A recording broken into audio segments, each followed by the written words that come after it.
Welcome to the GreatBase Tennis Podcast. I'm Steve Smith, and at the table, at the desk, we have Pol Otin O'Callaghan, 3 O's, from Barcelona, Spain. Look at the camera.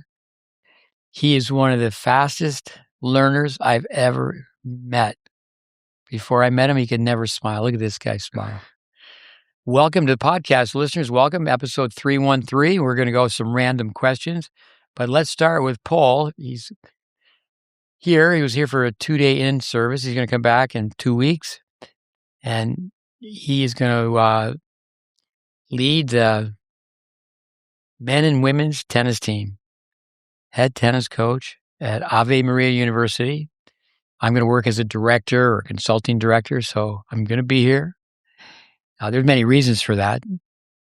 But welcome. What's the first thing you want to say to this lovely audience of ours? Hello, everyone. Again, if you watch the podcast, you saw me before. This is not my first time. I like how you point at that camera. But I like that. It's firm. Thank you for the welcoming. It's so great to be back. I also met Ricardo, the assistant coach of the tennis team. From Portugal. From Portugal. Amazing guy. And we were just talking about that. We won the lottery by coming here. So happy to be here. Well, thank you. The lottery, from a learning standpoint, we'll have to live up to that for both of you guys. 3 O's in your name. A lot of O's with Spain winning the World Cup. Is it true they only were scored upon one time in the whole World Cup? That's it. What comes to your mind with another championship? I'm very happy. Also, especially for the Barcelona players, because there were like 8 players of the team that were from Barcelona, where I am from. So I'm especially happy for them. Also, there were 0 from our opponents from Madrid. So basically, this World Cup was won by Barcelona. Oh, I like it. I like it. So there's some infighting. Your native language is? Catalan. So that's the first vote. That's who you're cheering for first. Yeah. The boys from home. Yeah. The boys from the native tongue. When it comes down to a system, is controlling, and like in football, control the line of scrimmage, possession of the ball. I think they had over 800 passes. Amazing. We can move on from soccer. What I always say about soccer here in the U.S., little kid soccer, 22 people on the field, and only 2 know where to be, the goalies. And actually, we start getting the single strategy and double strategy the tennis team. A little bit of an update on the tennis team. So this will be my 29th year on a college campus.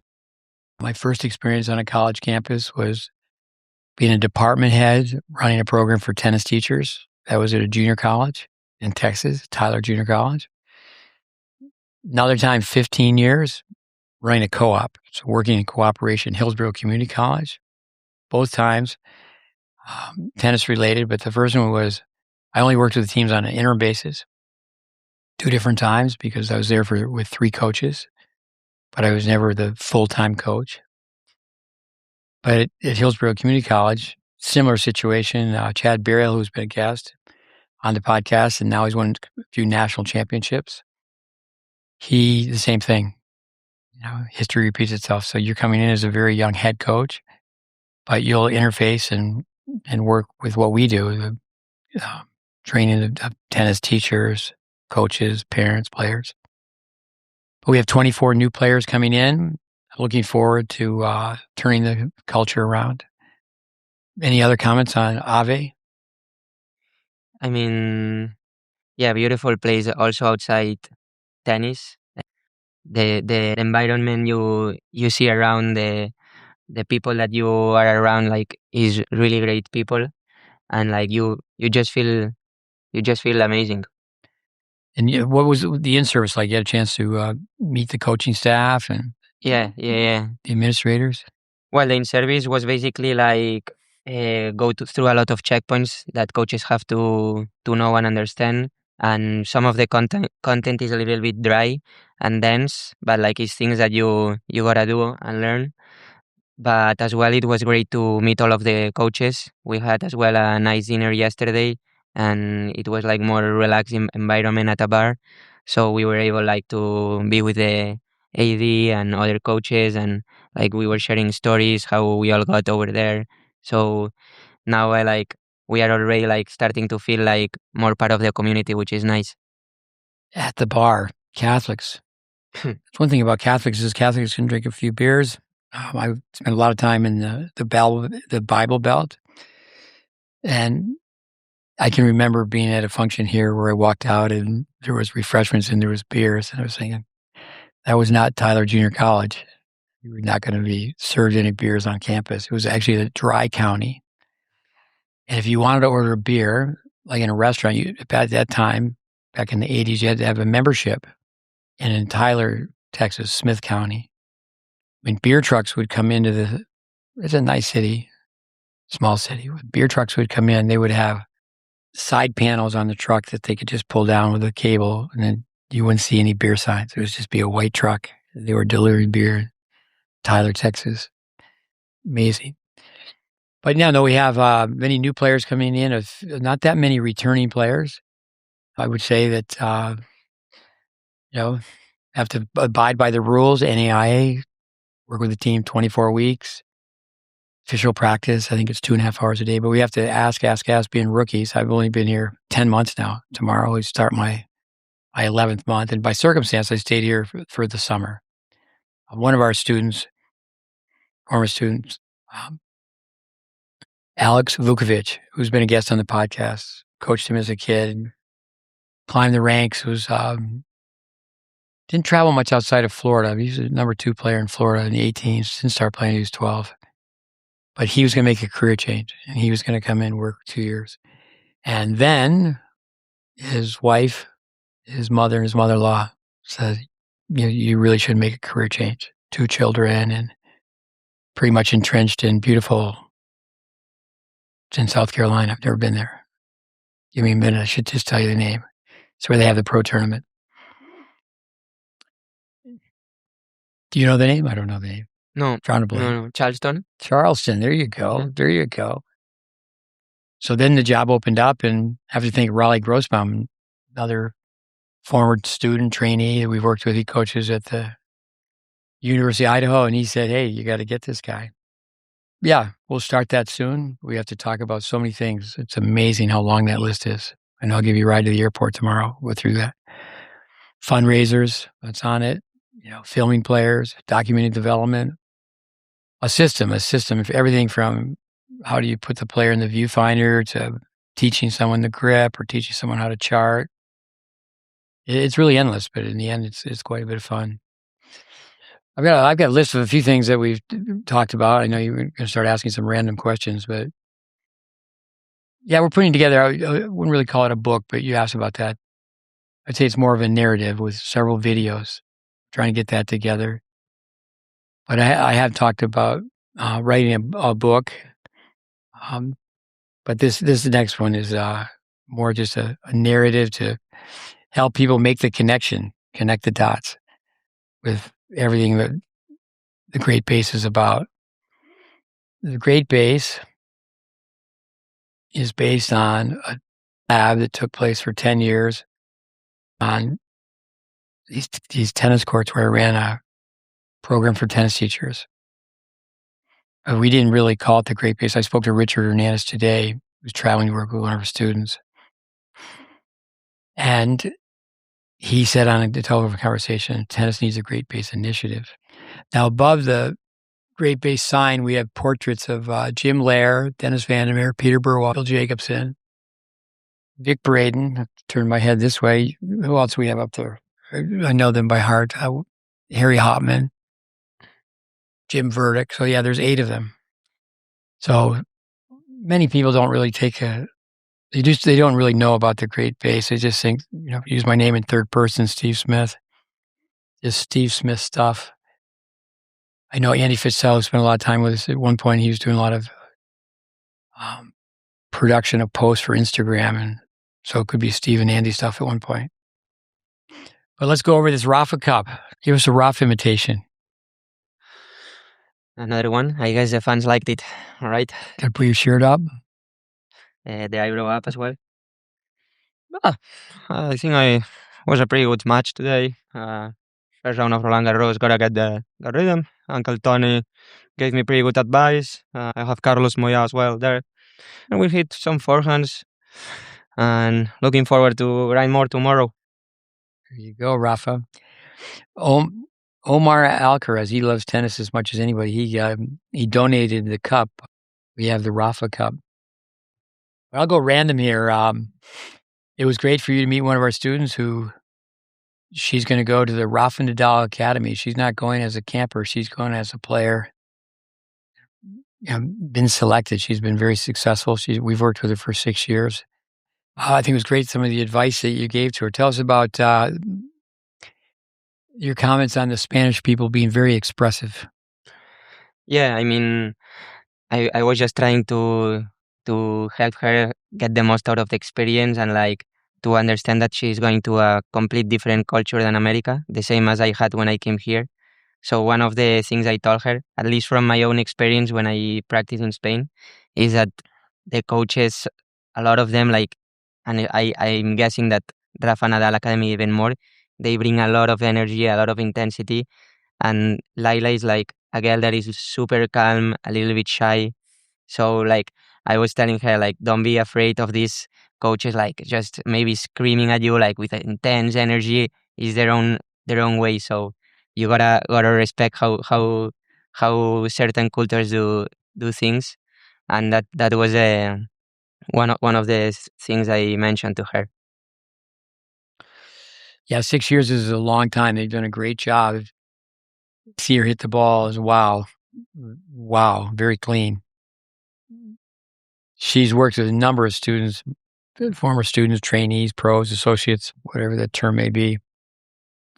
But Mark Hamlin happened to call me, and I put him on a speakerphone with the gal and her mom because at one point they were living overseas, and it was easier for them to go to Germany to train and they could come all the way back to the States. But they visited here on a regular basis. I've been here 10 months, and I think they've been here 4 times. But I was talking to Hamlin, and it just, that's not typically how I sound. Like, you got to see this kid play. This kid is clean. He's just principle based, gets a short ball, goes forward, takes balls out of the air, plays conventional approach volleys. But I think she needs to benefit from what they offer at Rafa Academy. But I'm pretty confident they'll be intrigued by her game and they won't change it. I don't think that they'll start telling her to knife and chip downward on backhand volleys. But I think it was great how you gave them advice. The term, you were using the word culture.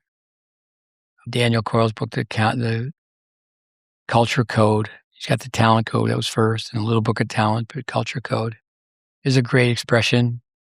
Changing a culture is like turning an ocean liner on a dime. So that's what we have to do with the tennis team. But during the in-service today, what did you hear from coaches? Share some of that about their culture, like say the basketball coach or the football coach. You had a chance to listen to the Ave staff, which I think is great. You get to interact with coaches.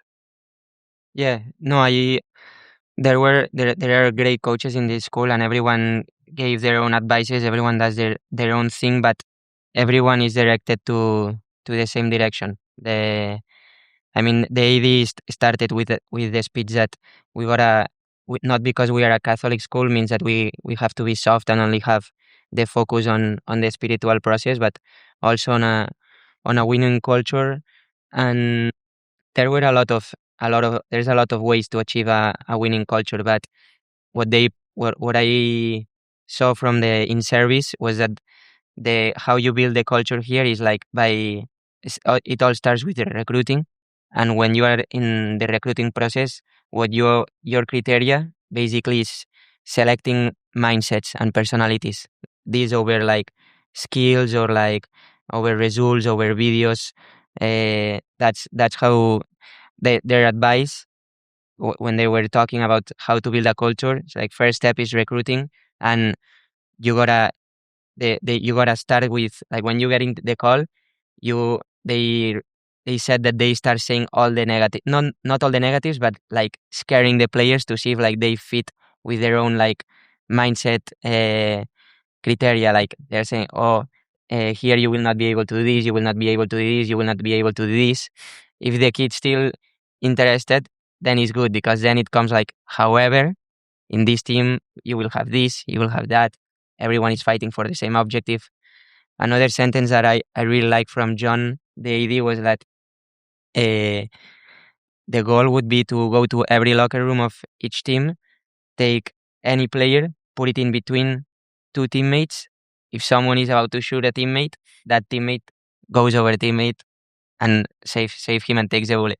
Takes the bullet. Yeah, it's a big metaphor, but like, I mean, it's a good way to explain it. I think everyone has to point to the same direction, and that you achieve it by having a common mindset, attitude, personality. That was the first step. Then also, I mean, everyone pointed that it's super important to have a close relationship with the players, like to build trust between them, between players and coach, like connection. The players should feel like they can go to talk to the coach about anything. So some of the ways to achieve that, like every coach has their own methods, but like I really like I don't have his name now, the men's basketball coach, Jamin Copeland. Yeah, he was telling that he has a weekly dinner, but he makes them with a small group of people, because he's a big team, and with a big team, when you are more than 5-6 people, the conversations tend to be more like shallow, and you don't really get to connect. So he's doing weekly dinners like with small groups, 3-4 people, so he can engage with them, and also like doing activities outside basketball, like, oh, I'm going to play pickleball, anyone that wants to join. So I think basically what they are trying to explain is that the relationship that you can build, it's super important, and because then you create connection. And I think that's the main point, to be connected, to feel connected with the team, the players, and people connected through a same goal. The AD is John Weisbrod. He interesting background, played hockey, I know, at Choate prep school in Connecticut, and then from there he went to Harvard. He was on the hockey team that won the NCAAs in 1989. Drafted in the NHL, but unfortunately injured right away, career-ending injury. But besides being a manager in the NHL, general manager also in the NBA, has his name in like all these big-time trophies, from the Turner Cup to Stanley Cup. I'm not sure what the name of the NBA Cup is. With the first week I was here, within the first week, I had all the tennis players. We were at the men's basketball practice, just like a scene from a movie. No cell phones, stand up, look straight ahead, don't talk to the person next to you. And it's just amazing. I said this earlier, this past week, we had a girl whose father played big-time college football, another girl whose father played big-time college basketball. And they just watch what we do and said, this is just like how I grew up, just the fundamentals, going slow, working on building the foundation. But yeah, the basketball, the field house is 150 yards from the tennis court. And right now it's two different worlds. We need to try to have our world become more like their world. So it'll be fun with that challenge. I know you have, with your visa, you have 3 years. Ricardo's going to get an MBA, and then he would have a year after that. So the two of you for 3 years. I'm very confident that if you're part of what we do for 3 years, you'll be well educated for the many, many different challenges within the tennis industry. This is going way back. It was the last podcast, but digressing, I couldn't think of the name, but it came to me, Dave Bing with Syracuse University. So we had a mother and father that both went to grad school at Syracuse University. And I spent so much time around Syracuse, New York. But Dave Bing, one of my friends growing up, Johnny Alberg, his father was vice president of Syracuse University. And I saw Dave Bing, and I had no connection to basketball. But to see this guy move and jump, it's just like, wow. As a little kid, I think that's the most athletic person I've ever seen. But coming back to that, we got to treat our players like athletes, what they do off the court. So there's also the tennis testing. But we'll be able to tell. We worked with one of the players today who's been here this summer. All you have to do is get the stopwatch out, and you'll know what our players did over the summer. Beep test, mile, and it's like, oh. And, we have documentation. And this is when we came in, and we had kids that really were out of shape, and then we got them to a certain level. We didn't get them to where they wanted to be because working on fitness, it's just like anything, takes a lot of time. We're going to go with some random questions. Let's bring up two that were asked earlier. I said in a classroom setting, the phrase "serve plus one" has not been good for tennis. When young kids hear that, sure enough, a big kid, a kid who's way past junior, way past high school tennis, and it should be high-level college tennis, if they're hitting a big-time serve. When we hit big-time serve, three good things are going to happen. There's going to be an ace, service winner, or a weak return. And what people do is they wind up and hit a big forehand, serve plus one. But you just think of little kids doing that in the developmental stages. Almost all kids start with a palm-up serve, and they don't correct it through proper instruction. What they do is they arch their back, toss it over their head, and that takes the racket on edge, and they'll get the edge going up, and they hit some spin or marveled by that, but it's not speed and spin. So then kids have inefficient grips, and kids play with no idea now to hit a backhand, no idea to play all these other shots, how to transition to the net. We go serve, return, rally, transition, close. Most matches that we chart, and we have a lot of kids visit that are highly ranked in their section or their province, even nationally. And all we're really charting is a serve, a return, a forehand return, a backhand return, and then it's just forehand and backhand ground strokes. And really the only pattern is people are looking to hit a big forehand. So it's very one-dimensional tennis. And it's very dangerous. The other question, how Alcaraz and other players, I think of many players. I think of Yannick Noah, what a great athlete, where they invert the angle of the racket head. Like Pete Sampras, for example, you could say he did it, how he raised his elbow and helped shorten the swing, keep the swing on the same side of the body, close the racket head. But first, honor basics. You need to be able to understand the interrelationship of strokes, interrelationship of spins. And Alcaraz is like, okay, you can pretty much do whatever he wants, but when he turns for a return to serve, or he's playing a conventional volley, his game is very clean, very basic. But he gets to say he's playing a Medvedev or a Zverev, they're both so far back. He has time. They've hit one short ball. He has time to add that extra movement. Even if he drop shots off of it, he loses disguise, has to reset the racket. But he triggers the energy, but I would not recommend people copying that. If people could copy the pros, we'd have a lot of really good players.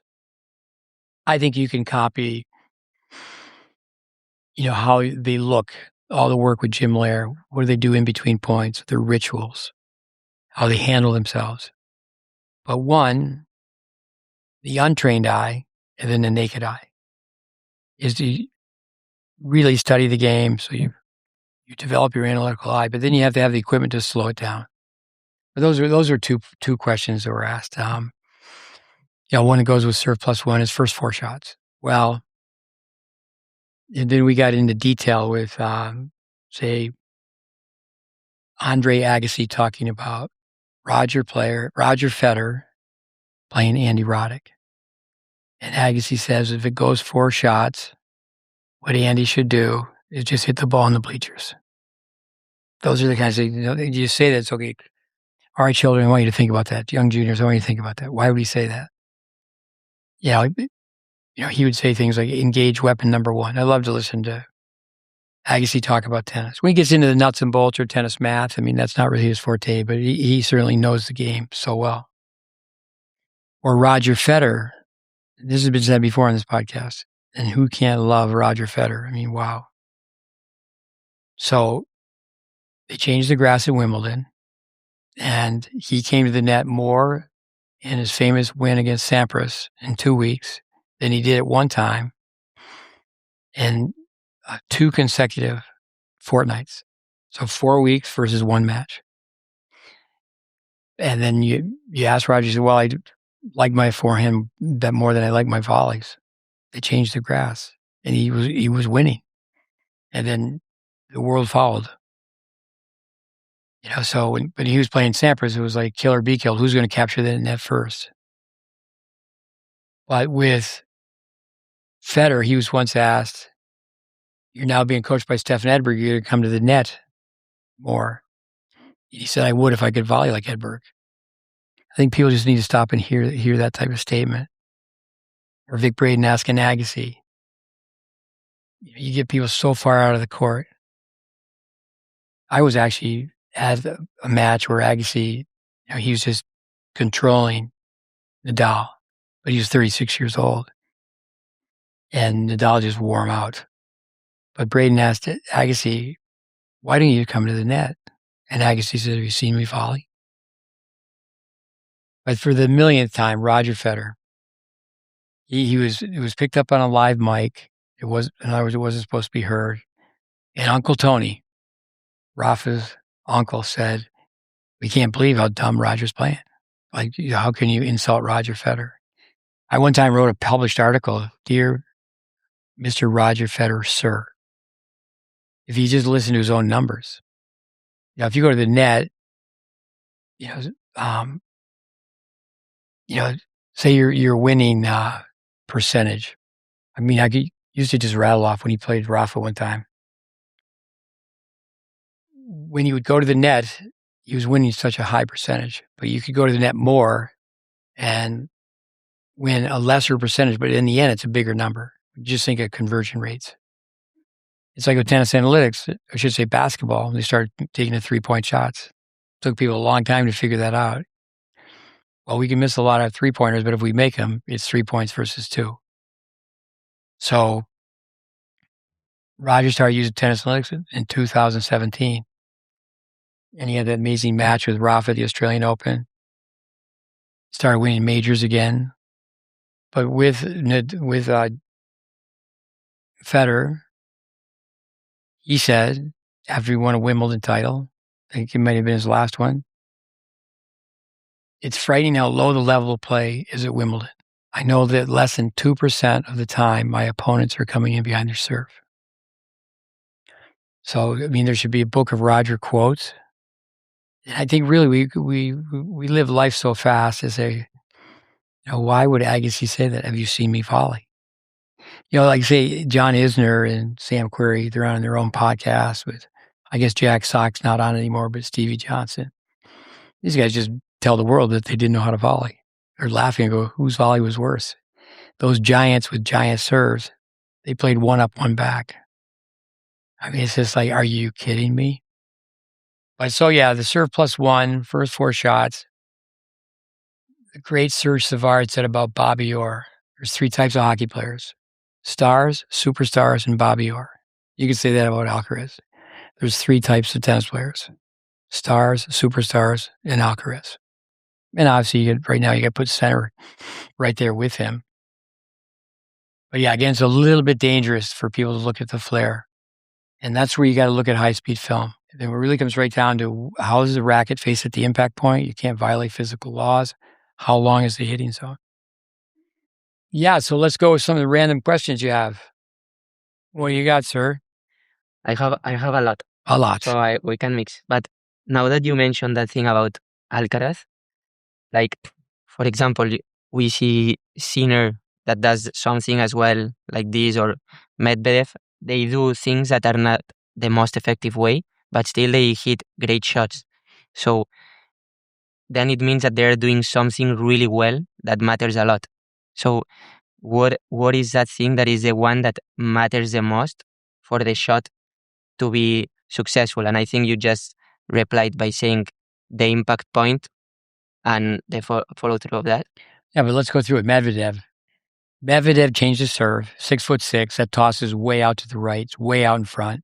It's an amazing serve. What an amazing competitor. The Russian mentality who grew up playing in the French system. It's a pretty good mix. So Medvedev, I don't think he got this from Rod Laver, but Laver used to say, if I can't get 1 out of 2 serves in, I don't deserve to win the point. So he's getting manhandled one summer. It's on TV here in the U.S., and Djokovic is just killing him. And meanwhile, Djokovic really helped him as a practice partner, as a mentor. It really gave him great guidance at one point. So have you listened to Medvedev's interview? Some of them. I'm terrible on clay, but I'm getting better. I won the Italian Open. Volleys, I'm terrible at volley. Have you seen me volley? But I'm getting better. Djokovic, I think it was 18 out of 19 times. It's a slice serve wide, comes in. People used to call it the can opener. So he gets Medvedev, he's so far back, gets him off the court. Medvedev, they really were giving the gears in the media one time for standing so far back. The next match in a major, I think it was US Open, he stood right in. It's really more the mindset of the top players. It's not like they're all physical specimens, but I say they're great physically as far as fitness. They can run all day and they can fight. And, the character but the best players. I would say this is a little bit of a extra movement in center swing. We talked about that before. More in the backswing, where Zverev, it cost him, and people say, "Oh, he's playing so much better." He is, but it still costs him by what he does with his wrist turning over. Strings don't lie. The strings don't lie. There was a commercial during the Wimbledon fortnight. It was a Valkyries, one of those Rolex, and he's hitting a passing shot. He brings the racket up behind his back like this. When Nadal goes up like this, the racket face is square and the racket face is vertical. It's the majority of people are saying not only to invert the angle of the racket head, but they're also telling you as soon as you get to the impact point, turn the doorknob, windshield wiper, and good luck. Good luck. And then, the umpire is going to say, ready, play. Let's see your students play. I think what happens, especially men's tennis, but the women's tennis is getting better and better, is, I used to say for years, you could learn more by watching the women play because it's slower. The human eye can pick up more than, like Pegula. I mean, she's fantastic. You could help her with her serve, but, she's just fundamentally sound. And, and she, no one was betting on her early on when she was a kid. She just kept climbing and climbing. But, you can name the player and you can go through it. It's not wrong. Talking to someone about Chris Everett, Martina Navratilova. We're going to cover that podcast. On a podcast, we'll cover the documentary. Francois Durr used to just collapse her wrist. And, I mean, she looked like a 3-5 player, but she played world-class tennis. And Vic Braden would say she hits like this, but then his punchline was, but she could choke a bull with 2 fingers. But she had a palm-up serve, and this is back in the day where people had continental grips on both sides, and they were rolling that continental grip. And they had a very difficult time playing against somebody who hit really slow. There's really not much variety with players saying, okay, I'm going to mix it up, coming to the net. I'm going to play an underspin backhand. It's just basically people teeing off from the baseline. And, people talk about the rackets and the strings and the balls and the court. But go ahead. All right. Maybe less technical now. Either or. Yeah. No, I have thousands. We can speak for 10 hours if you want. Before, when you were talking about the tennis analytics, how they entered the sport, and you mentioned the story of basketball, how they discovered the 3-pointers pretty late. Yeah. I thought, like, if you had to, now that also connecting this with the evolution of, like, players, like, going for a lot of power, do you think that tennis will discover something like the 3-pointers where like it will be worth to go like for powerful shots, and that doesn't really matter anymore, like the how consistent you are or how deep you play, or maybe suddenly it's like worth to hit like 2 first serve. I saw Shelton this morning, he hit a second serve at 150 miles per hour. So I don't know if now power is taking over some tactical concepts that we thought that, I don't know how do you see tennis evolve or anything that could happen?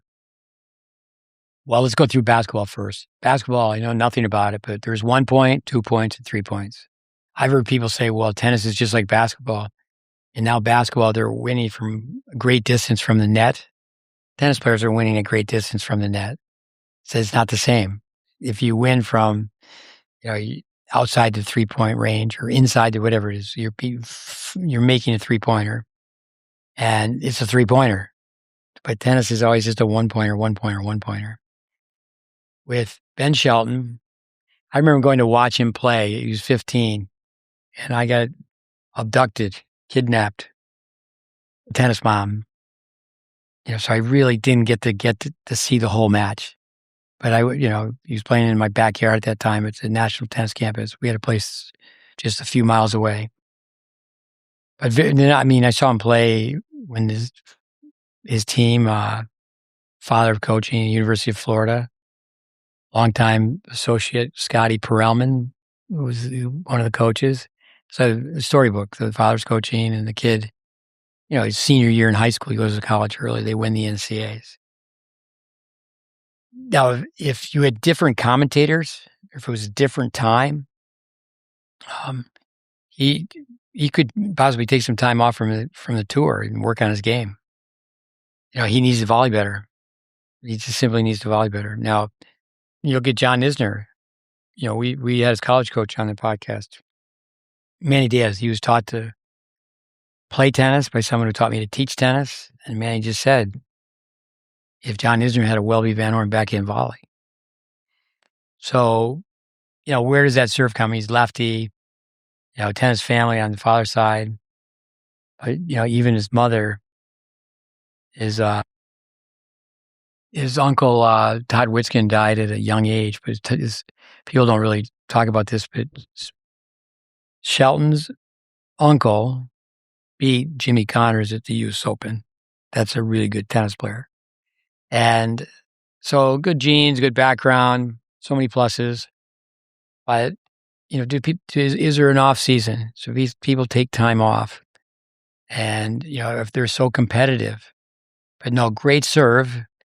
But yeah, I know Matt Clore has spent now 20 years with us doing different things from A to Z.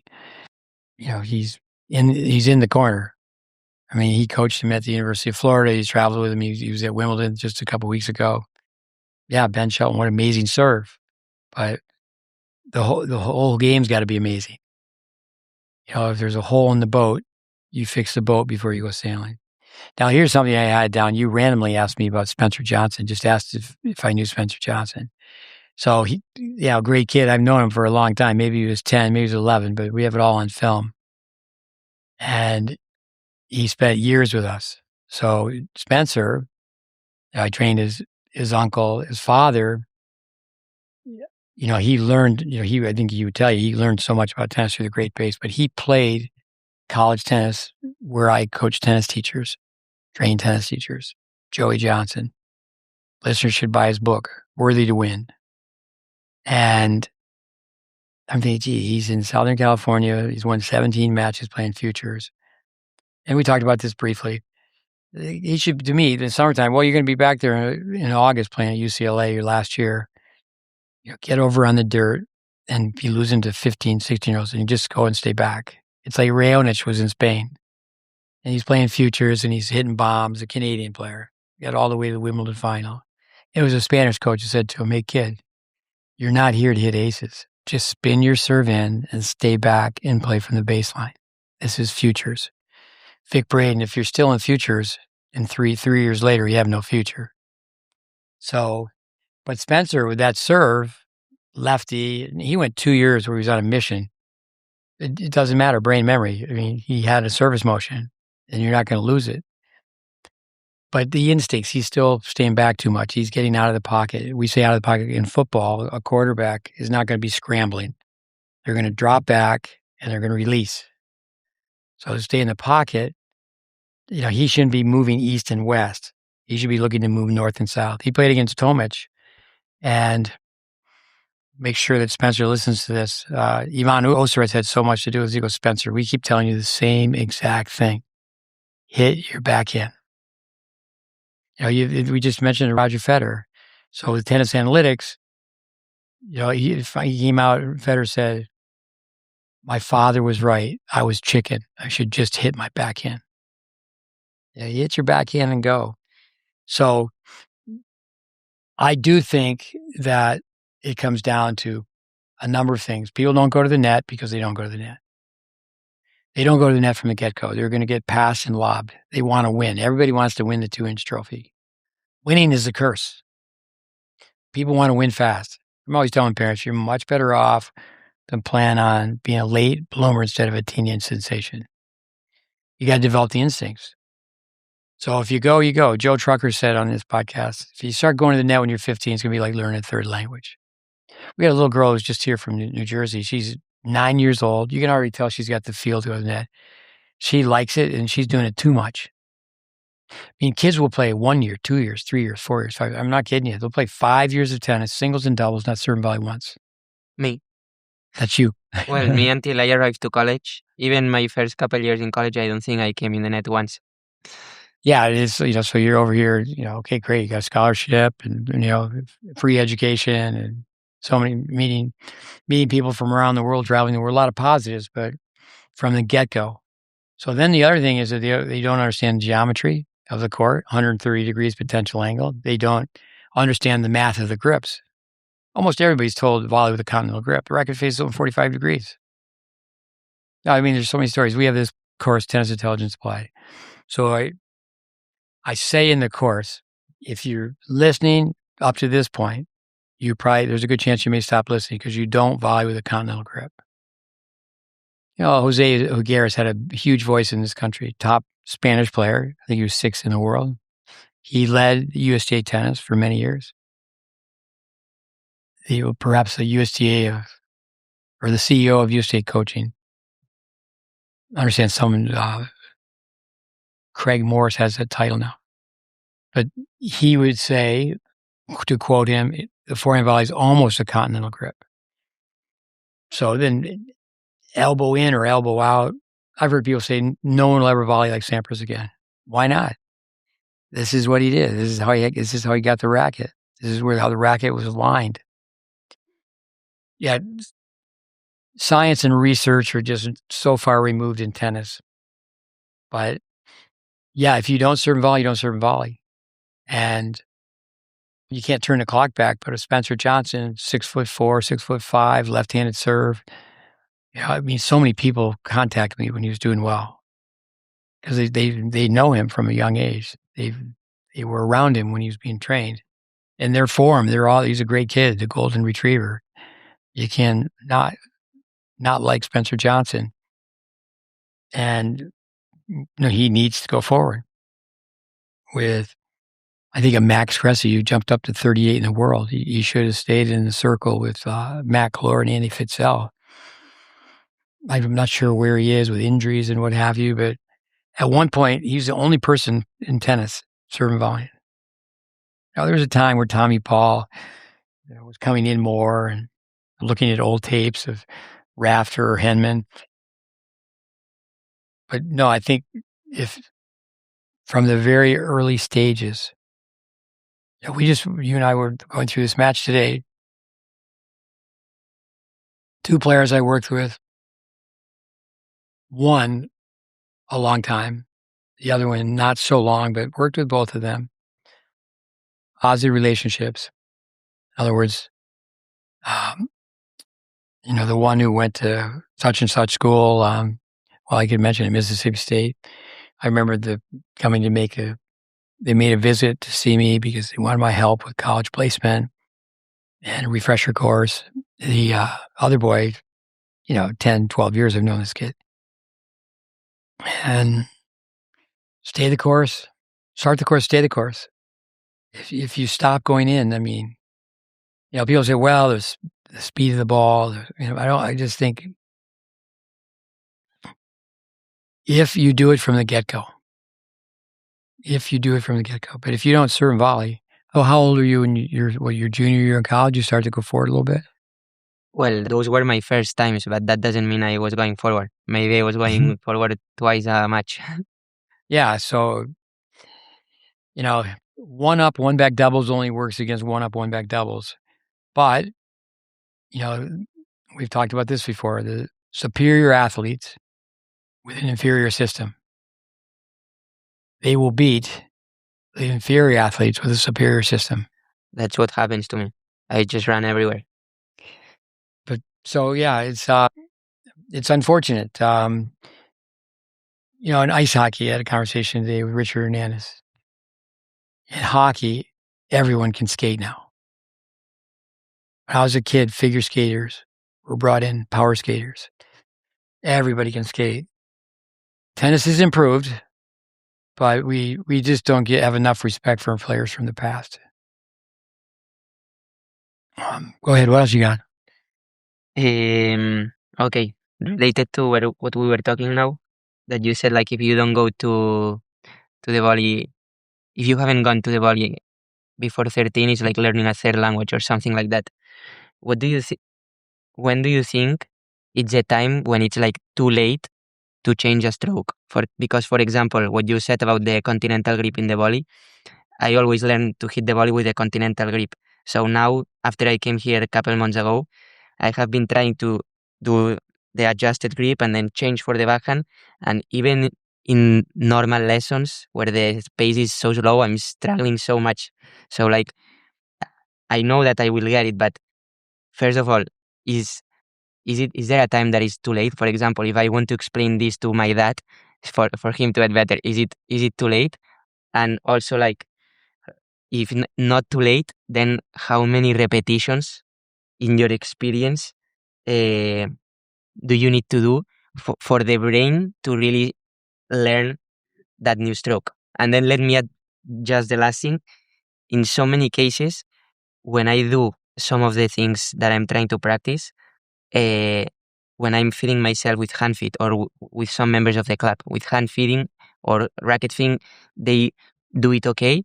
But when they go to rally or match, then it's drama. So I think in that case, you also put in the pressure and like the ego trying to win and then going to the all swing. But yeah, what do you think about that? Oh, so many things. No, thank you. I was in tennis for 5 years. Again, neophyte. I didn't learn tennis as a 9-year-old. I didn't learn tennis through osmosis.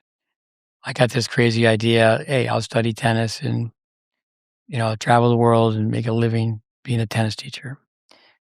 I mean, I still would like to play for the Montreal Canadiens, but I don't think that's going to happen. So anyway, I meet Joe Brandy and Andy Brandy, the late Andy Brandy. They both were brought up by Welby Van Horn. I mean, Andy Brandy was in the 12s, but he had 2 wins over Jimmy Connors. He was in tennis a long time. So Joe, spent a lot of time with Joe. He was at Hopman's for a long time. At one point, had meetings about working together. Just to let he did get a green light where he could just use courts where I was working. But with Joe, I wasn't around him as much as around Andy, but Joe Brandy, like I say, it depends on the kids, case by case, individual by individual. But if a kid's 15 years old, if it's an exceptional kid, but also if it's exceptional parents. Okay, parents are exceptional. They're really nice, but come on. Do they really know sport? Do they really know tennis? They're going down the road for the first time with their kid. You mentioned the word drama. The roller coaster. Kids need to be authentic. In other words, treat every situation the same. You're hitting off the cone, it's match play. You're jumping rope, it's match play. You're tracing your swing against the fence, it's match play. Everything's match play. You're making the bed in the morning, it's match play. And then you don't freak out deer in headlights when you're playing a match. There's just way too much emphasis on winning. I'll quote Jose Agassi again, the 12 and under tournament, someone's got to win. It's too much hype. It's too much hype. But how do they win? You're better off to play the right way and lose than play the wrong way and win. It's like line calls. Gloria Connors, it's practice. If it's 4 inches out, play it. Do people like, okay, all right, I'm going with Gloria. There's no answer on how many reps, but most kids are not switched on. The brain produces myelin at a faster rate if they're switched on. What's unfortunate is you work with someone, and then they go to a tournament. That's when they produce the most myelin. They're engaged. They're switched on. I want to win. And it's bad myelin. So, like, say a grip change. Braden be the first one to say, no, Ryan Reedy does a great job with 2-minute tennis. We've covered this. It's getting the racket face vertical to hit when the ball's above the level net. Now, if you don't change your grip, you have to change your wrist. So you don't have to change your grip. If you are, it's very much like a chest pass in basketball. But you're in this position. Look at my hands for a second, Pol, like this. The listeners are just not looking at the video. I'm just pushing the basketball away from my body. As I do that, I'm changing not only the position of my palm, therefore the position of my grip, but as I'm doing this, I'll look at my thumbs come in, and as I do this arm is straightening out. So, I mean, do you see kids watching, like, say, a tennis match, and they're standing over in the side of the living room and they're making a grip change? Do you see kids practicing it? No. Kids have to be fanatics. You got to be a tennis animal. And, now there's just, kids don't even daydream. They don't even look out the window. They're looking at their phone, they're looking at their iPod, their computer. So it depends on the individual. If someone understands long-term vision, here's fact-based instruction for long-term vision. If you could say, hey, I talked to someone today that I don't think they should go to the US Open. It's like, no, you're in the qualies or juniors. Don't go. Is that, when are you going to not go? When are you going to work? Like, say, for example, a young junior they have a scholarship. Okay, once their scholarship, they've signed. If I was them, I'd stop playing tournaments. I wouldn't be this hype that I'm going to go play some futures and go test the waters. If, like, say, TFO won the Orange Bowl. Hey, that guy, I love that guy. Everybody loves that guy. I know my son played a little doubles with him. I was only around him once for 2 weeks with TFO. Alex Vukovic, and TFO is so extroverted. Vukovic said on this podcast, when everybody's having lunch and fooling around, TFO just hit the backboard, even though he's so extroverted. The work ethic in the dream is that if the dream is huge, the work ethic will be huge. But with that, he's a great player. But at 15, he could have rebuilt his game. I think that's where we don't have a Jack Kramer in the telephone booth. I thought I just said that earlier. Made this mistake on a previous podcast. It's not the telephone booth. It's the player's box. It's a little bigger than a telephone booth. But, a Jack Kramer or Arthur Ashe, go back to the drawing board. Who does that? If you know the history of tennis, you can start rattling off. Like, Tilden didn't win a title until he changed his backhand grip. Budge, who won the Grand Slam 1938, he had a Western grip. He changed it to an Eastern grip. Borg, who was ousted to the French in 76 by Pinata, he got his toss out to the right, pulled some muscles in his stomach, was injecting Novocaine into his stomach. He was playing Wimbledon. There was a drought. The court was playing like a hard court. Borg didn't have really a serve until he changed that toss. And Borg went to the net. You look at old film so there's so many examples. Mats Wilander in 82. Was it 88 where he won 3 majors? But he won on every surface. He didn't win Wimbledon, but he won the Australian on grass. He transformed his game. He came to the net. He had an underspin backhand approach. So there are examples of change, but, in Vic Braden's library, there was a thank you letter from Gloria Connors to Vic and Gideon, where Jimmy changed his toss. He started serving bigger. And he's still playing at 39. He had improved his serve. So Yeah, change. Who changes? I mean, I would say that our co-host who's not with us tonight, Dave Anderson, he says about college tennis many times, well, they didn't get worse. Years ago, college tennis players couldn't play as a freshman. They couldn't play. And there was no one was serving and staying back. Pete Sampras, if he was asked if his kid played tennis, what'd you do? I make him play with a wooden racket till he was 13. So these kids playing with Babolat, that's not cool. The sport I grew up in, ice hockey, they figured it out. When they came up with the curved sticks, they figured it out. Early age group kids are going to play with a straight stick, straight blade, so they can learn to stick handle. Right? Who's governing tennis? It's just so mismanaged from top to bottom, tennis. So, it really, again, if like I remember being told by Jim Mantle, who got connected to the Braden information before I did. He just told me, hey, your toss is too high. It was like, okay, he gave me the rationale. Okay, I'm not tossing high again. This is what I'm going to do. What else you got?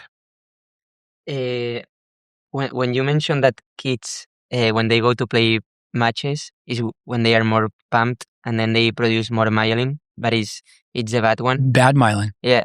So then I was thinking about myself when I was a junior.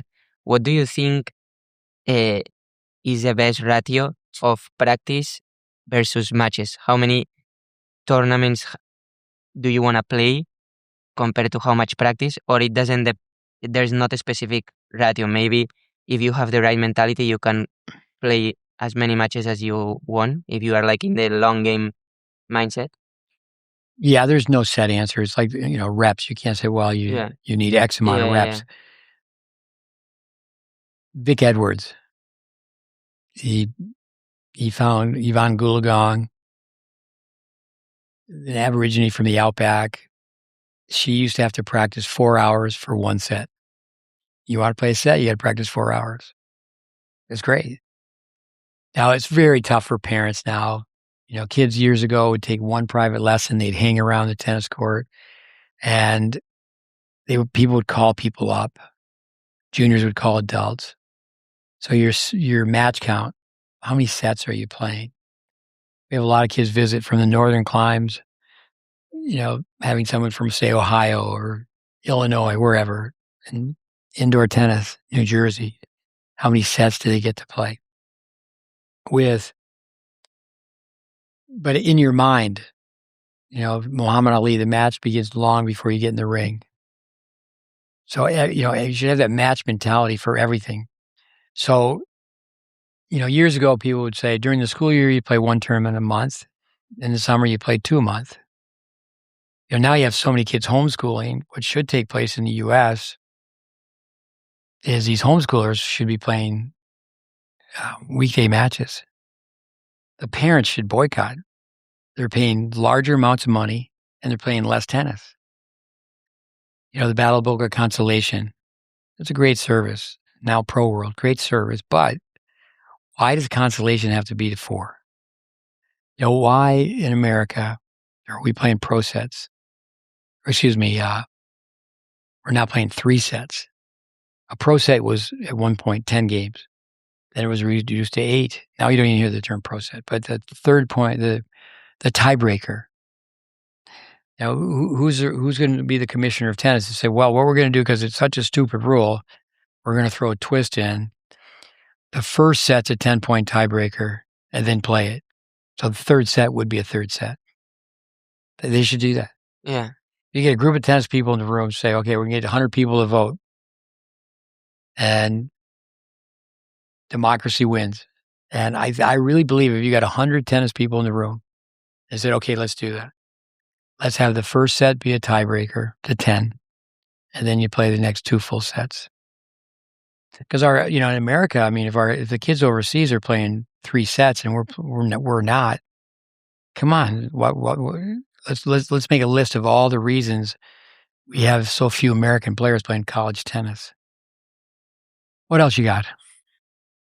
From what you said now, I have 2. So I'll say 2 so I remember. the first one is like, maybe this is a little bit philosophical, but until what point is it good to be competitive? Because I like I always hear like, oh, this kid is so competitive, like look at him, how good he's competing. And when I was young, I think I won a lot of matches just by that competitive attitude that I had. But that same attitude is the one that was focusing on that moment, on that winning that match, on probably just pushing the ball back instead of like coming to the net. And that same thing that was making me win a few matches also was hurting my future, because I was just focused on the on that short term. So I don't know until what point is really good for a kid to be competitive, because if you are at have nature competitivity, uh, maybe you end up valuing that moment, that match, that win, that desire, that you forget about the other things. So is it then a bad thing being competitive? Well, let me go over a few things. I think of Richard Hernandez and Carl Hale. Richard's been on the podcast, and he's an oldie goldie with us. I spent a lot of time with Carl Hale. Carl Hale is a business person. Now he runs multiple sites in the greater Toronto area. He's a tournament director of the Canadian Open. But, he was in Japan. I worked with the outfit where he worked in Japan. He came back. He spent time. Richard helped him get back on his feet, because years ago it was more difficult when you're overseas and you come back. You got to make new contacts and reestablish yourself. But a line from Carl Hale, love to give people credit. He will say that person's circle's too small. Their circle's too small. Well, how big is your circle? The exposure, 5 E's of tennis development, enjoyment, serious fun, enjoyment, education, experience, environment, and exposure. So you don't want to break anybody's spirit, but people playing backyard tennis have a backyard mentality. Tennis in America is a minor sport. It's a private sport. Basketball would be an example. That's a public sport, and it's a major sport in America. So how big is your circle? You need to be competitive with pushing away the chocolate chip cookies. You need to be competitive cleaning your room. Competition is also organization. Competition is also doing what you're told. Competition is perspective. And, that's where, you're from Europe, and you think of baseball, Dominican Republic, some kid learned to play stickball in the streets. You go to when parents in America say, well, my kid's playing travel soccer, that means you have a nice minivan and you go from one little suburb to the next. So if you look at a little kid's soccer game, well, the American kids are all outfitted at a young age. They got their name on their back. They got a home jersey, away jersey, and their parents are on the sideline with a cup of coffee that costs $6. Starbucks is doing well. And, where do the better soccer players come from? They come from nothing. Obviously what soccer has going for it is that you can be poor and play soccer. We have to find ways.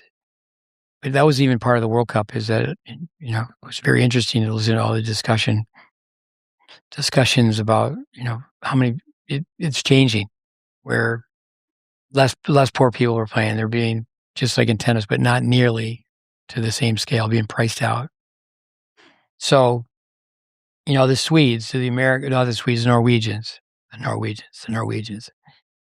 with, I heard 4 million, I heard 5.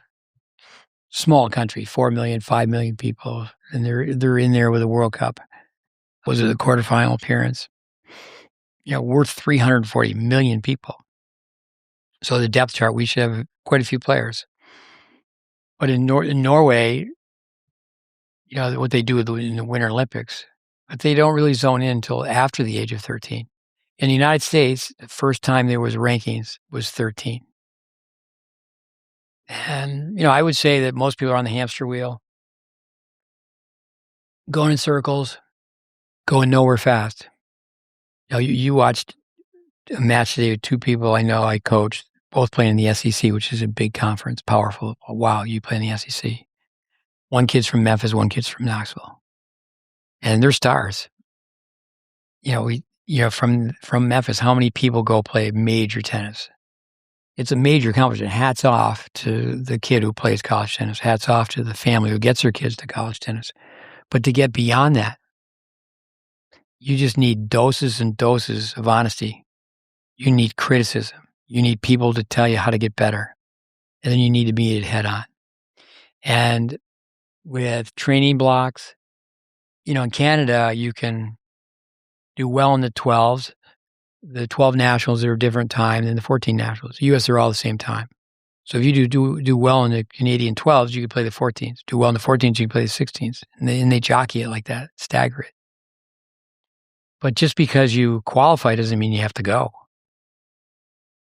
You want to play matches. And I think really the backstory, I always go with this. Lindsay Davenport, Martina Hingis, Venus Williams, all became great players. Won majors, number one. Venus, from the age of 10, she never played another tournament. Now, I know she hit a lot of balls with Stevie Longley. With Hingis won Junior Wimbledon, she's 12. Davenport, brought up by volleyball players. She certainly married into a tennis family, but regular high school and went down the USTA route. She didn't go to college, but just different stories. Just different stories. Now, to digress, Stevie Longley, who I had almost nothing to do with, Danny Cooper helped him. Stevie Longley, a buddy of Ty Tucker's. He tells people, Smithy ruined my forehand. So I was with Stevie and we were watching Patrick Mortigolo be interviewed with Serena. We're just at the US Open. We're way back. And he goes, I hit balls with her every day for 3 years. And will she even say hello to me now? And so I said to Stevie, I said, well, hey, tell me the best student you ever had. And he mentioned Seth Rose. This is really digressing. And I said, well, I worked with him for 3 years. He didn't know that. Some of these players, he didn't go on and play in the pros, but, become an All-American. You're a pretty good player if your university puts you in the Hall of Fame. And so then, if someone doesn't have the Russian formula with Daniel Coyle, early start, you still can get there. But then there's a war of financial attrition. How much do you really want it? Like my son Connor, he wasn't wired for that. He wasn't wired to be a lifer. I would say Austin Krajicek, who at one point almost stopped, but he was wired to be a lifer.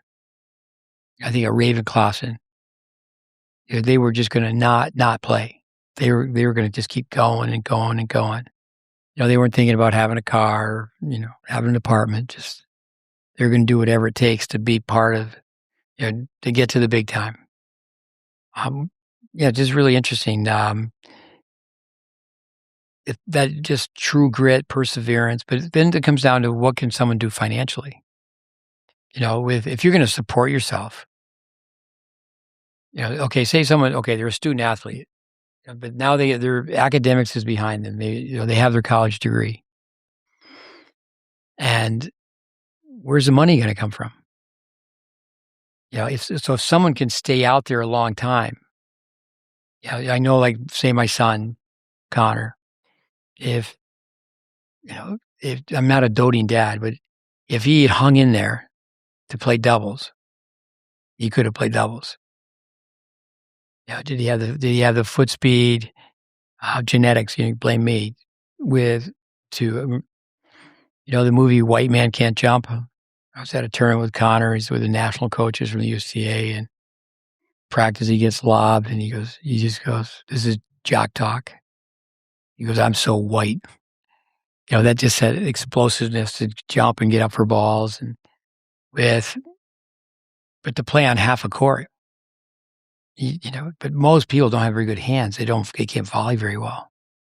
And, he did well enough. If people know his record in college or his record winning different tournaments, low-level tournaments with different partners. But, with can you serve? Can you volley? Can you return? And, then can you rally? So you just look at the legends. Look at the very best players. How's it go? Go with the best and forget the rest.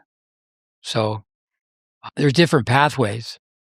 Why I mentioned Stevie Longley is that he was a very good player.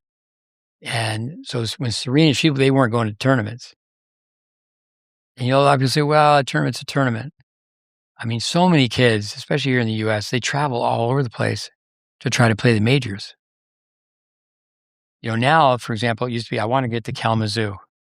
And we'd always say a foreign player like yourself, they come to the United States, they don't know what Kalamazoo is.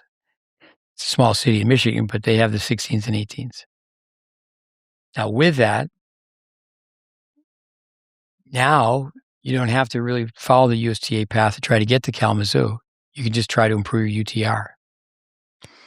But somebody who's really competitive, they're going to, do the very best in the mile. Like, I'm a competitive person, but I know that I'm not psycho-competitive, because when you're around top 10 players in the world, I've met a lot of top 10 players, but I think of Wayne Sabin. I hung out with Wayne Sabin. He was top 10 in the world. He was a psycho-competitor. Welby Van Horn, Carlene Bassett. With Wayne Sabin, I remember playing doubles with him. I mean, everything was huge. Just playing little social pickup doubles. I remember the first time I played with him, I let a ball bounce, hit a winner. He just started cursing at me like a sailor.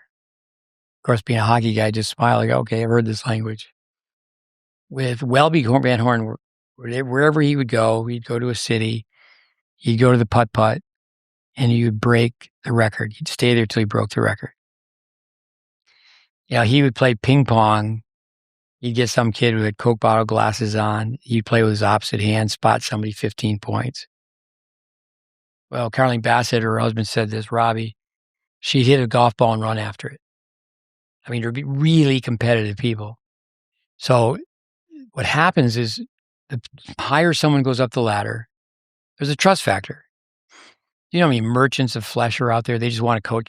The better you are, the more hustlers you meet. The better you are, the more people will talk to you about your tennis game. Everybody wants to coach somebody who's about to score. There's some people that they're looked upon as being elite coaches. The people that are coaching were great before they ever started coaching them. It's like when Lendl didn't last very long, but he started coaching Zverev, and there was all this hype. Zverev was 3 in the world. And they asked Federer, what do you think? And Federer, being a class act, smart guy, goes, well, I don't know. I really don't know Ivan Lendl. I don't know what he'll do for Zverev. But he's already 3 in the world. Don't forget that. He's 3 in the world.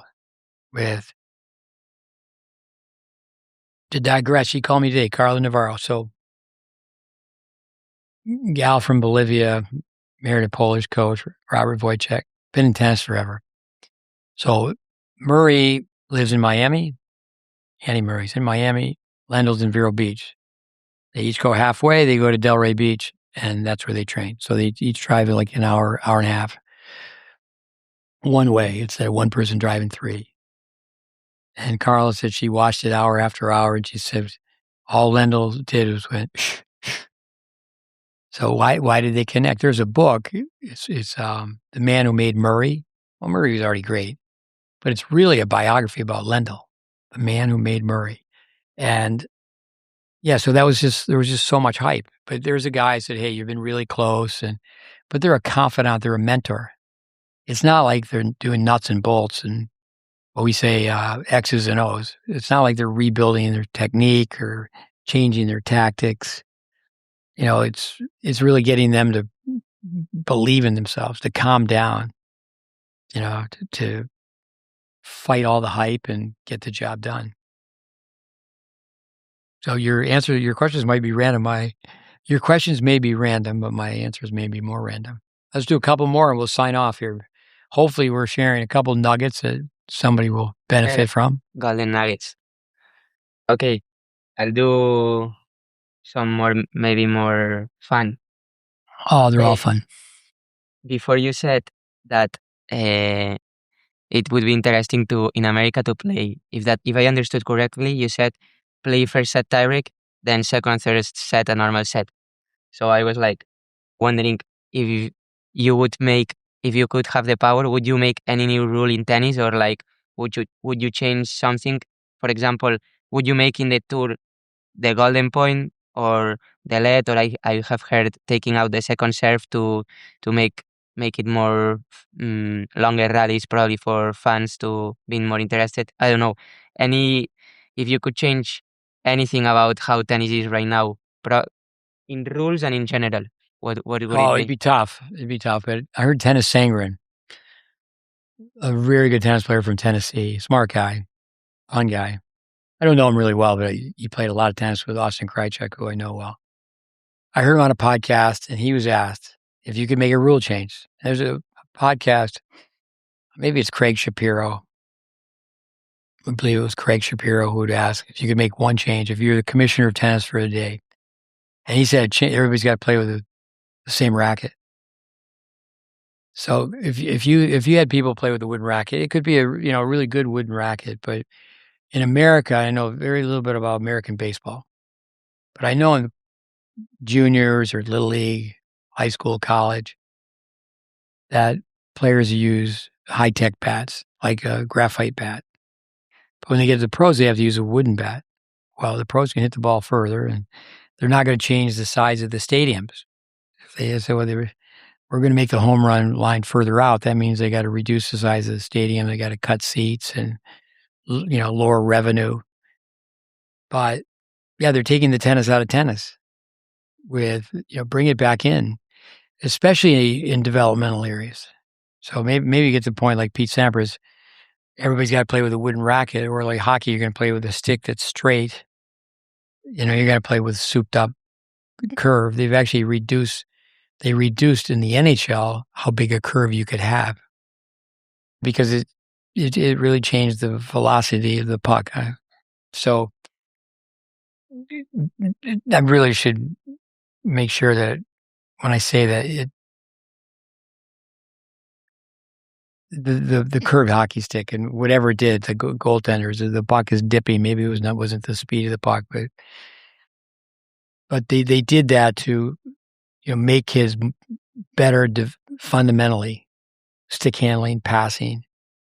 One time the slap shot, boom, boom, Jeff Ron, he given credit for inventing the slap shot. At one time in youth hockey, I'm not really connected with youth hockey at this time, but there was no slap shot. So you took a slap shot, you get a penalty. Teach the kids to pass the puck, stick handle.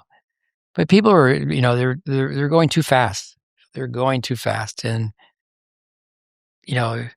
your parents getting their kids to play on the rise, getting their kids to play the right contact point. When kids jump up in age group, they start getting overpowered. Now they're playing the ball up above their shoulder. When the kid jumps up age groups, that's another reason they won't go to the net. They won't go to the net. It's really mismanaged from top to bottom. So yeah, that's one thing I would do is, you can say, well, you could do it through the surface. I think it's really sad now that everybody plays the same. It was great where, there was clay court players that wouldn't go to Wimbledon. They would skip the grass. And there was grass court players that wouldn't go to the French. We still have Casper Ruud that cannot play on grass. But players don't train on grass. That's amazing. Even if you're not on grass, like a kid growing up in the U.S., you could be on a U.S. hard court and say, I'm going to develop the mentality of a red clay courter. All you have to do is be creative. And, you put one net on top of the other net, and it's just a ground stroke game. Just, okay, we're going to have two nets, no coming, you can't come past the 3/4 court line. You could do this in coaching, it'd be more difficult to do with referees. And if you run around your backhand, the whistle's blown. You're going to hit a forehand and backhand, you're just going to elevate the ball high. You have kids, they play the depth game. If you hit inside the service box, you lose the point. All of a sudden, they start hitting with shape. So, creativity, most kids don't practice creativity. It just baffles me how, the doubles is ridiculous. I'm going to play doubles. What was the name of the Russian gal who just won the French? Andreeva? Mira Andreeva. I'm not sure. Mira Andreeva. Big gal and whatever. She's playing doubles. She's listening to what Conchita Martinez is at. Doubles maybe even dropped. They're going to go from 20% to 10%. It's like, are you kidding me? But again, the U.S. Open coming up and making mixed doubles a show, and to get in the tournament, you don't even have to qualify. They're just, I'm not sure if there's even any criteria, but they're just, Sabalenka is playing with Djokovic. Yeah. And, they're going to play, for 2 days, and, a little gravy money to throw around $1 million or two. It's like, I think in the record books, there needs to be an asterisk next to that. It was good last year that they let one mixed doubles team in and they won the tournament. Yeah. There is a tennis god looking down upon us. Let's go a couple more. Okay, maybe I think one to finish. I love reading, and you already gave me a book which is Tennis for the Future, and I loved it. So I wanted to know more about that. 3 tennis books that you could recommend where we can find more golden nuggets in them. Okay, Tennis for the Future, 1977, Vic Braden, Bill Bruns, with Tennis 2000 is an updated version. There's not that many changes, but there's some. Like Vic, for example, Chris Evert in the documentary, she hits a backhand and she throws the ball. If she gets her first serve in, she's throwing a ball backwards. Because people have 2 balls in their hand, they serve. So they had to say, well, okay, you can't do that anymore. But Vic, at one point, the backhand, he was teaching it with 2 forehand grips. And he worked with a guy, Robert Nerschel. And you're either going to change your grip or change your wrist. So someone hits a 2-handed backhand with a forehand grip, they're collapsing the wrist to get the racket face vertical to hit. And when they collapse the wrist, they shorten their lever. It's not just the wrist adjustment, it's the elbow adjustment. Contact points too close. So there's a few changes. Dave Secker said it's been repeated on his podcast because we need repetition. Successful coach at NC State with that book, just change the photos and change the outfits. They're wearing the old short shorts and, they're hanging on to some wooden rackets, and it's fact-based instruction. A Bradenism, we should chart our podcast how many times this has been mentioned. But the people that are studying our content, they should be able to just recite this. They know what I'm going to say next. The dimensions of the court and physical laws dictate stroke production. No coach's opinion or any unique theory. I get so many things sent to me. The players of the 90s couldn't play today. And it's like, Pete Sampras could play today. Sampras is served. The old grass. But I heard Charlie Passarello was taught by Welby Van Horn. Every champion has their day. When, we don't know that Federer at his best playing Sampras at his best. Or, you just think of longevity. Now you have Djokovic is 39. Okay. Well, I remember Connors at 39. He was in the semis of the U.S. Open in 1991. Amazing tennis. Rosewall at 39. It's easy to remember because in 54, he got to the Wimbledon final. He was in the Wimbledon final and the U.S. Open final in 74. So I heard Mary Carrillo say this. I'll say this over and over again. And I think Carrillo's great. She's going to be inducted in the Hall of Fame with Roger Federer. She said it in a negative way, but then she came back and spiced it up a little bit. She said, well, Djokovic, he's just so taut. Well, maybe it's not flamboyant enough. It's not flashy enough. He's just so basic. But now you're dealing with, say, a 13-year-old. If they triple their life, they're 39. That means they have 26 years to work on their game. They say they want to be a pro, and they're 13 years old. Most 13-year-olds, they need to go back to the drawing board. Okay, you've got this far. You've proven that you've got a passion for tennis, most importantly. You've proven you got passion for tennis. You've proven that you love to compete. And you can compete. You got the it factor. You find a way to win. But kid, you got so many holes in your game. We used to say about Andy Roddick and Roger Federer. Andy Roddick is Swiss cheese. Roger Federer is American cheese. Andy Roddick's had a lot of holes in his game.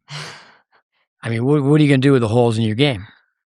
So, but the toughest thing is that who are you going to find who can take your game apart? I think a lot of people could take a game apart. Humpty Dumpty fell off the wall, but who put Humpty Dumpty back together again?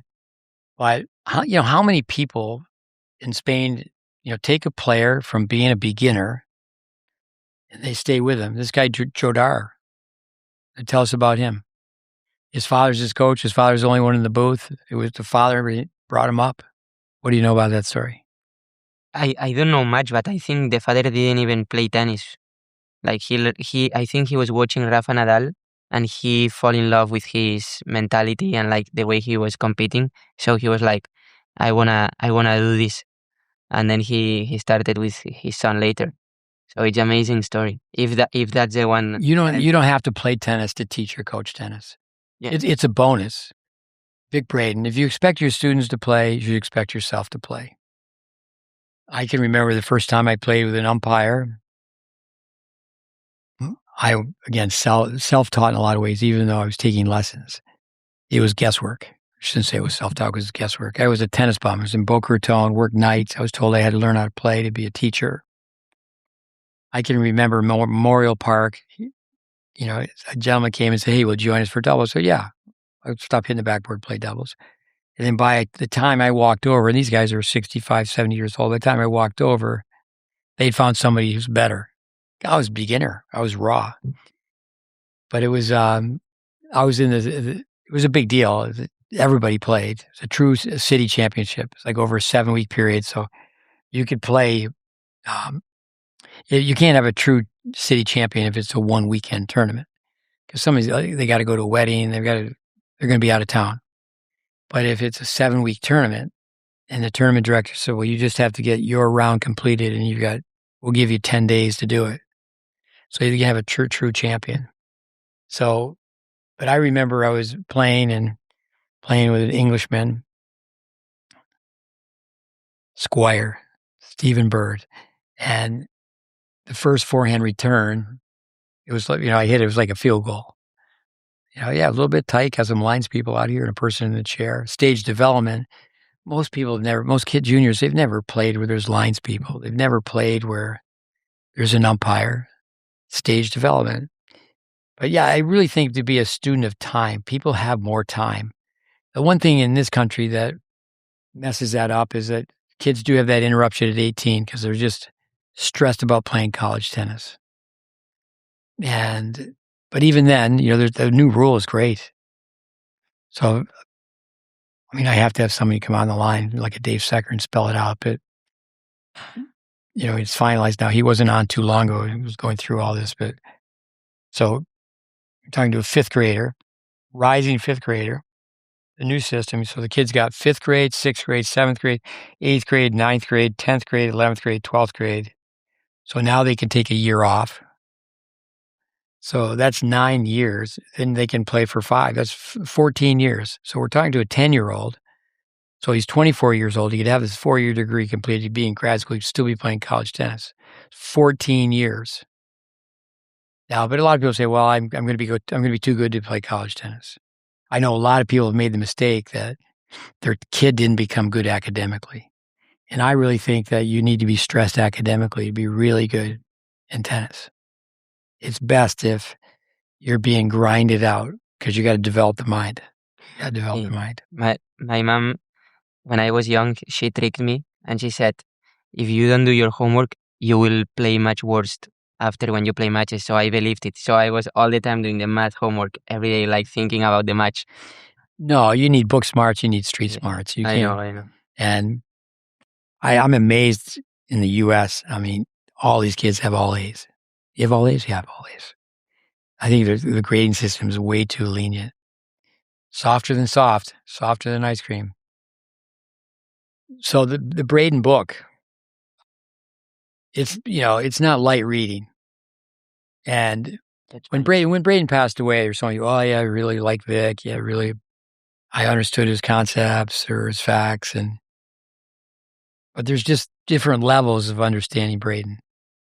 Now, I said this earlier, this is so important. So today, he's a rising senior, someone that you're going to work with, great kid. He and his two brothers, they didn't work the system. Well, especially the brother, I mean, Jose Garcia. He played one at Tennessee. He's from Tennessee. That's quite an accomplishment. But you got to work the system. Now, you can talk when you sit down and you talk to someone. Are they charting matches? How high level conversation? It's not all that complicated. It's not rocket science. But you ask people, okay, what's a plus minus? What's a differential? Now, the GreatBase bringing Jacobson in. Jacobson had a wealth of information, but there's no one in my lifetime that I met, and I think most people, if they really knew Braden, he just misinterpreted Braden. He had so much information, but he was known for presentation. And for people to say, well, his information is irrelevant. No, it's not. I mean, physics, dimensions of the court, it's timeless. It will always be just the opposite. It will always be relevant. So that's a book. I've been fortunate with my time in tennis to live Braden. One time I was doing a traveling clinic with Vic, and he got snowed in, and I had to give the opening lecture, and this disgruntled lady was upset that Vic wasn't there. And she just said, I started, and she interrupted me. She said, how long have you worked for Vic Braden? And I stopped for a minute, and I said, 29 years. And she was okay. She was fine with me doing the opening lecture. But no, page 36, the variables between topspin and underspin. Braden's book I use as a textbook, Tyler Junior College Tennis Tech. Students didn't read. And what I would do is the kids had set seating. When I first got there, I didn't even take attendance. But I got to the point when the bell rang, the door was shut and you couldn't come in. There was no tardies. And you had to be in your assigned seat. And then the beginning of every class, we'd pick out 3 numbers. And it was your wherever you were seating. So it was random. And then the question would be asked. And you'd be in front of the camera. And you had to answer the question.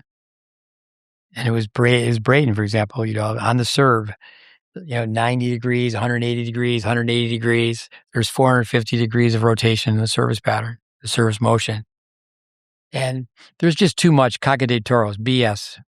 If you got to live that book. I mean, like for myself, I mean, exchanging text messages with Mike McLaughlin was so close to Vic. We were staff members together. There's, Vic Braden, the resource now. There's no longer, he's passed away, unfortunately. There's no Vic Braden, the person. But yeah, again, that book stands the test of time.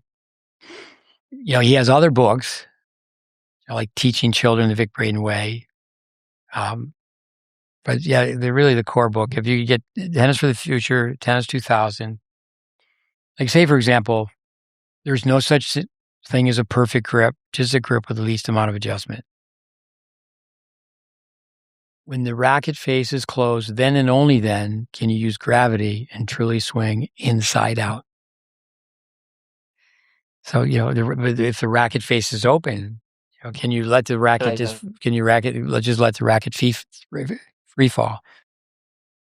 The ball is on the strings 3 to 6 milliseconds. By the time you feel the hit, it's approximately 70 milliseconds. By the time you feel the hit, the ball is about 7 to 11 feet away from you. So if you're hitting serves, the service line is 18 feet away from you. So if you shift your head before, a Bradenism, if you move your own head, you disturb the flight pattern of the racket head. And the brain is so sophisticated. With one flaw, there's a counter flaw. You need the accommodating information. If you change the grip, you have to change the swing. You have to change the body position. Some of them are subtle nuances with the length of the hitting zone. The contact point, if you play the ball at hip level, if you go higher, you're going to have a shorter hitting zone. The hitting zone is about 20 inches in length. Their time span is 75 milliseconds. With most kids, they've actually been told to stay down. And, you see these players at Wimbledon and they're off balance on the grass, and you'll see players stay down. But topspin is a downward motion that's generated with an upward motion of the body and racket. If you lift up after the hit, that energy doesn't transfer into the shot. So I would recommend to ask me about Gideon Ariel. I have some of his books in our library. We have almost 2,000 books. And with Gideon Ariel, those two were partners. And those two helped each other out so much. I would say Vic helped Gideon really off the court with humor and business deals that went really well for Gideon. Gideon was, when you're getting like 10 cents from every pair of Adidas shoe that's sold, you're doing okay. And with, I remember being on the phone with Gideon Ariel podcast, and Brandon Flanagan, who has a degree in sports science, and he has a business where he runs like 12, 13 clubs, and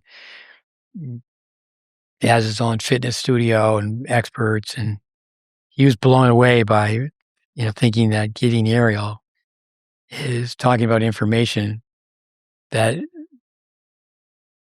Brandon thought was hot off the press. I was like, no, this has been around. This information was around 50 years ago. But I would say there's a brain drain. That's one thing. Javier Palenque, we talked to certainly on a regular basis. He's been on a podcast that we got to get young people like you and Ricardo. We have to get more people coming into the game. And pickleball, padel, with tennis, tennis is not easy. And, pickleball, I've said it represents American society. It's wiffle ball. There's baseball, softball, wiffle ball. And if you learn to play tennis, you can play pickleball. If you learn to play pickleball, you can't play tennis. But anything that's worthwhile, take your time and do it slowly, like a holiday meal. I'll say one last thing, crystal ball. Bollettieri had a crystal ball. No one really has a crystal ball, but mine is up there. I've seen a lot of tennis. I've met a lot of people. This thing about being a player, I think of Steve Denton, who was 11 in the world. And, people start talking, well, the playing the game, people do that. And I go, well, Denton, I teach better than you played. And it's like, well, okay, that's a pretty cocky statement. Well, if he was 11 in the world, I'm saying that I'm ranked a little higher than 11 in the world as far as being a tennis teacher. But it's not me. It's the torch that we're carrying, the people in our network, is to really understand Braden, but then to mix that with the creativity of a Vandermeer, the methodology of, say, a Van Horn. Tennis analytics, you don't even hear Bill Jacobson's names mentioned. That's so sad. Andy Durham has reached out to me. He's trying to get, Bill should be in the International Tennis Hall of Fame. But, people don't really know. It's like saying to Dave Anderson, Ashton Kruger, what a great player, round of 16 in Wimbledon. That's just where I'm coming from. And Ashton Kruger, anybody, I think they should be like an NFL quarterback. They know they're a student of the game. They've got a playbook and they're studying it. That's football. We're going to send you our film. You send us your film. We're going to study and we'll play on that's high school football.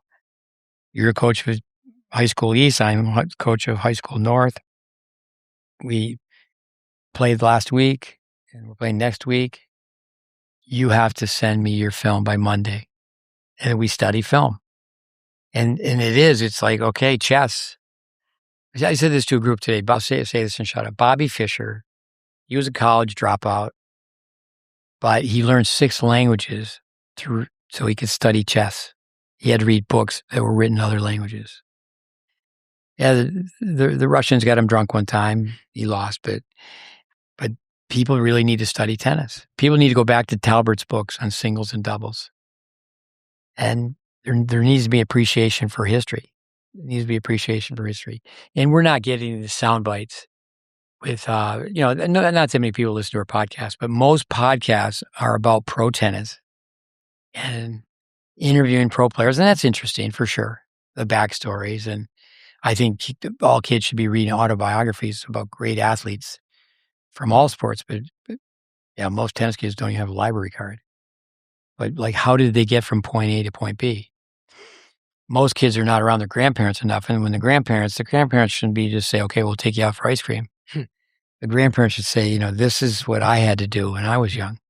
Because, in a lot of ways, people have it too easy. Okay, closing comment. What do you got? Well, shut up. I hope we made some sense. It's late. I appreciate doing this late. I'm traveling this week, going to Canada, going to a club that I've worked at for 33 years. It's very interesting. I've been told that Tennis Canada is coming around and going, what are they doing over there? But Richard Hernandez to Miran Man, now Patrick, Jeffrey and Morin. So we want to get this one done so we didn't have to do one while I'm on the road. But what do you got? One closing comment from Pol Otin O'Callaghan.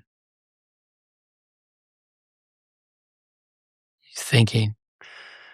He's 14 muscles to smile and 72 to frown. Look, I will just say something that I have in front of me. Losing is not my enemy. Fear of losing is my enemy. Yeah, Rafa, say that again. Losing is not my enemy. Fear of losing is my enemy. That's my closing comment. Rafa, I'll add to that too. There's so many. Rafa, what's your goal? My goal is my next practice is going to be my best practice. The word suffer as part of the Spanish system. Not many original thoughts from me, but the word success, 3-letter S's. Suffer, struggle, and sacrifice. I'll say this about going to the net. It's not doing a backflip on a balance beam. I mean, it's a little yellow tennis ball. Yeah, you got to be careful of a detached retina. But people aren't wearing helmets. They're not wearing goggles. And they, it's amazing. You watch those 2 college tennis players today, and I've known them for a long time, don't you think you could just serve them volley one time? Don't you think you could take a conventional volley out of the air just one time? It was just a fiasco of trying to be out of position and slap a forehand. But we went through it. Now we're going to go through it even further because we have to go back and chart it. The truth comes in 3 stages. Initially, that's what happened when we first got here. The players that were here ridiculed. They were laughing at us. And then they rebel. The revolution is on. And then finally, truth becomes self-evident. But in tennis, I don't think people really know the truth. On our podcast, there's a narrative written by Barry Henn called Journey to the Truth. That's a plug. We do have a lot of content. I hope our podcast tonight helps someone out somewhere, someplace. As they say in Spain, Adios, amigos. Give me the high five. We're looking forward to having you help us build the culture here at Ave Maria University.